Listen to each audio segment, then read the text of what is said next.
You're angry, you're frustrated. You know that the doctor violated the basic standards of medical care, and now you're left with a long-time permanent injury and disability.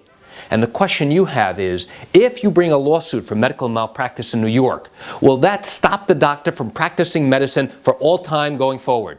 Would you like to learn the answer? Come join me as I share with you this remarkable information. Hi, I'm Gerry Oginski. I'm a New York medical malpractice and personal injury trial lawyer practicing law here in the state of New York. I'm going to come right out and tell you the answer. It's no. Bringing a lawsuit against a physician does not stop and prevent them from continuing to practice medicine. So what does a lawsuit do? A lawsuit is designed to try and obtain compensation for you for the harms, the injuries, and losses you have suffered as a result of the doctor's carelessness. Many people think that by bringing a lawsuit, that is going to take away the doctor's license to practice medicine, and now there's no way this doctor will be able to harm anybody else.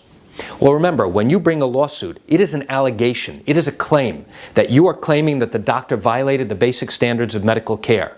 And now the doctor has the ability to defend himself. Hire an attorney to go ahead and defend that claim. And if the doctor is successful, then you've shown that you've not been able to prove your case. Now, if the doctor is unsuccessful and you, on the other hand, are successful, what that means is that now you will be able to obtain compensation for the pain, for the suffering, and the injuries that you have suffered as a result of the doctor's carelessness. If the doctor's acts that caused you harm were intentional, where the doctor intended to cause you harm, now that type of act may rise to a criminal level. And the prosecutor can come in, bring an action against the doctor, go after him from criminal matters, and obviously that could affect the doctor's license to practice medicine.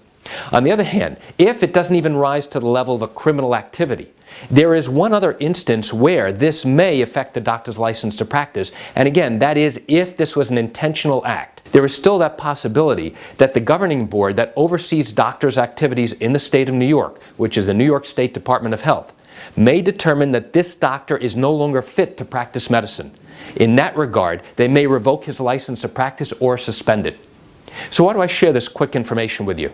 I share it with you just to give you an insight and an understanding of what goes on in the litigation process in a medical malpractice matter here in New York.